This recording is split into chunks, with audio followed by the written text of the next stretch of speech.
السلام عليكم ورحمة الله وبركاته. اخواتي واحبابي في الله، اهلا بيكم في قناتنا قناة منوعات نور. جينا النهاردة وحلقة جديدة من سلسلة المرأة والحمل، هنتكلم فيها عن نصايح للحامل في الشهر الاول. قبل ما نبدأ الفيديو بتاعنا احب افكركم باللايك والاشتراك في القناة وتفعيل زر الجرس عشان يوصلكم كل جديد، ونشير الفيديو عشان تدعمونا ويوصل لأكبر عدد ممكن. محتويات الفيديو بتاعنا: ترتيب موعد لزيارة الرعاية الصحية، تناول حمض الفوليك يوميا، التعامل مع غثيان الحمل، نصائح أخرى للحامل في الشهر الأول. نبدأ الفيديو بتاعنا بسم الله والصلاة والسلام على أشرف الخلق سيدنا محمد عليه أفضل الصلاة والسلام.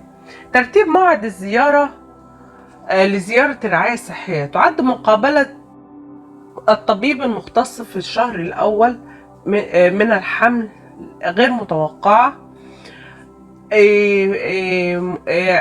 لعدم معرفة المرأة الحامل بموعد حملها. أول خطوة يجب القيام بها فورا معرفة الأم بأنها حامل، يتم فيها الاستفسار حول التاريخ الطبي للحمل الذي يتضمن حالات الحمل السابقة ونمط الحياة، بالإضافة إلى تقديم معلومات حول كيفية العناية بالنفس خلال فترة الحمل، كممارسة الرياضة بأمان وتناول الطعام الصحي. كما يتم قياس ضغط الدم للأم وقياس طولها ووزنها لاستخدامها في حساب مؤشر كتلة الجسم. ده بالنسبة أول زيارة للطبيب في أول شهر. طيب، تناول حمض الفوليك يوميا مهم جدا في الشهر الأول. يعتبر حمض الفوليك أهم العناصر الغذائية الأساسية التي تحمي الجنين من مشاكل الدماغ والحبل الشوكي كالسنسنة المشققة، لذلك لابد من تناوله يوميا منذ بداية الحمل، بالإضافة إلى تناول مكمل غذائي يحتوي على 10 ميكروغرام من فيتامين د يوميا. كما يمكن أيضا تناول فيتامينات أخرى مختلفة مفيدة لمرحلة الحمل.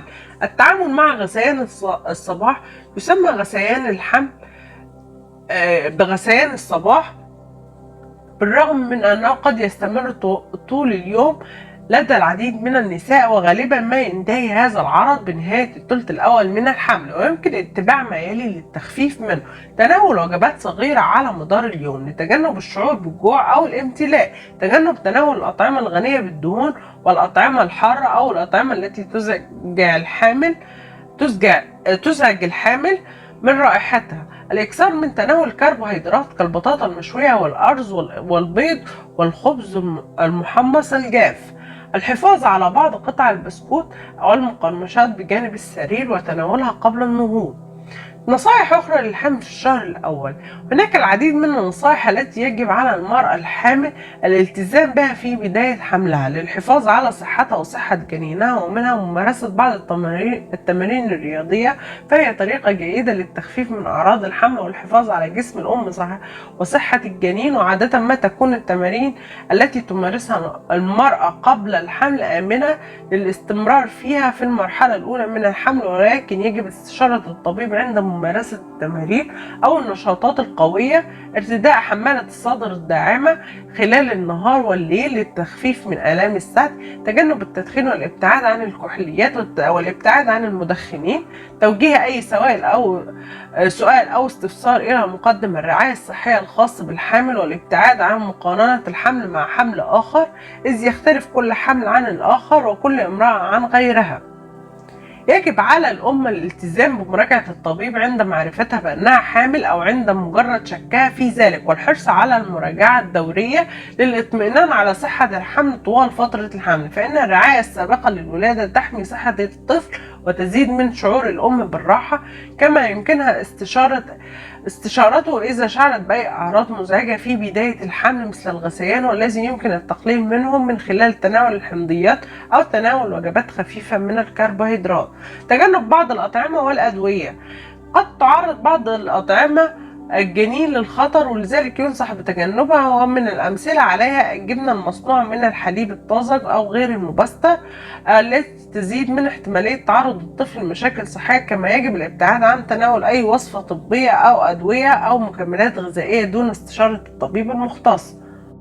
عزيزتي، بمجرد معرفتك خبر حملك لأول مرة ستنتابك مجموعة من المشاعر المختلفة بين السعادة والتفكير في الصعوبات التي ستواجهينها خلال الشهور المقبلة، وفي هذا الفيديو مجموعة من النصائح للحمل في الشهر الأول وما يجب عليك التحضير لمواجهته.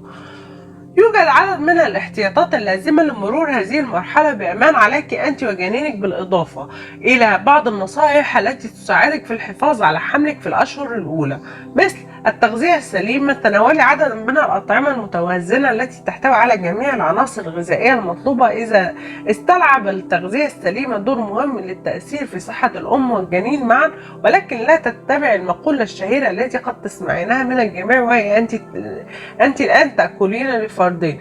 إذا ثبت خطأ هذه المقولة مؤخرا، فكل ما عليك فعله هو اتباع نظام غذائي سليم ومغذي. ممارسة التمارين الرياضية كما ذكرنا بعد استشارة طبيبك. يمكنك ممارسة التمارين الرياضية البسيطة للتخفيف من آلام الظهر أو منعها وتنشيط الدورة الدموية وتعزيز الطاقة، ما يسهل عليك ضخ الغذاء والأكسجين لجنينك. الامتناع عن تناول المنبهات تماما. امتنع عن شرب المنبهات. إذا ثبت أن بعض الدراسات الحديثة أن تناول المنبهات من أهم أسباب حدوث الإجهاض. تجنب التوتر والانفعال. تجنبي التعرض للضغوط النفسية والعصبية التي تؤدي إلى الانفعال والتوتر، إذ تؤدي هذه الأمور إلى حدوث انقباضات للرحم، بالإضافة إلى أن جنينك يتأثر بحالته النفسية ويتعامل معها. تناول المكملات الغذائية. احرصي على تناول المكملات الغذائية التي يصفها الطبيب المختص، مثل الحديد والفوليك أسيد وفيتامين د، إذ تساعد على نمو الطفل نموا سريعا. أعراض الحمل في الأشهر الأولى للبكر. هناك عدد من الأعراض التي تشعرين ببعض منها أو كلها حسب طبيعة جسمك، ومنها الشعور بالغثيان بشكل متكرر على مدار اليوم، خاصة في الصباح الباكر، وقد يصاحبه قيء في كثير من الحالات، ويحدث في الغالب في نهاية الشهر الأول من الحمل، وتختلف حدته من امرأة لأخرى. فهناك بعض الحوامل يشعرن بغثيان مستمر صباحا ومساء، وأخريات لا يصيبن على الإطلاق طوال فترة الحمل بأي من الغثيان.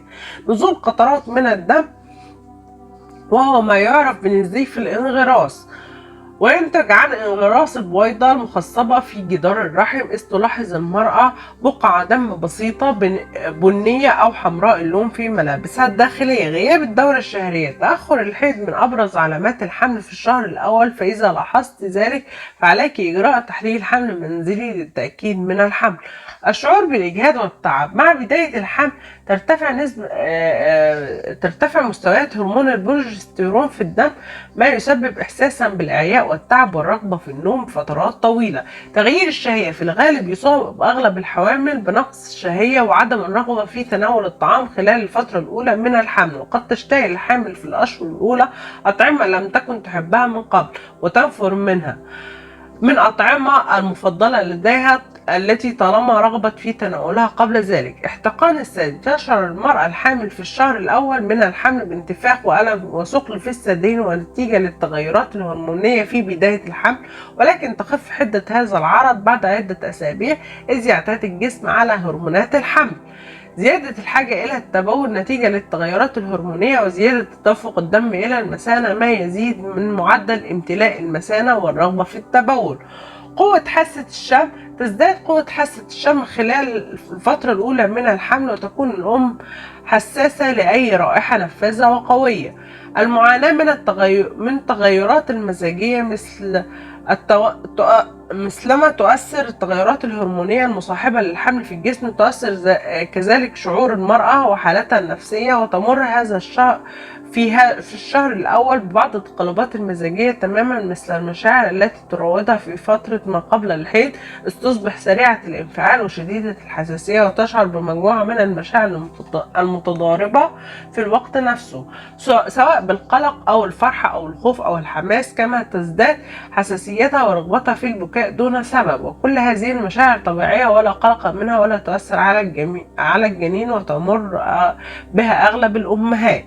هل الحركة الكثيرة تضر الحامل في الشهر الأول؟ هناك اعتقاد سائد أنه بمجرد معرفة المرأة بخبر حملها فعليها الجلوس في الفراش والحركة بحرص وحذر في أضيق الحدود. تعرفي إلى مدى صحة تلك الاعتقادات ومتى تصبح الحركة في الحمل مضرة للجنين. ما يضر الحمل في الشهر الأول؟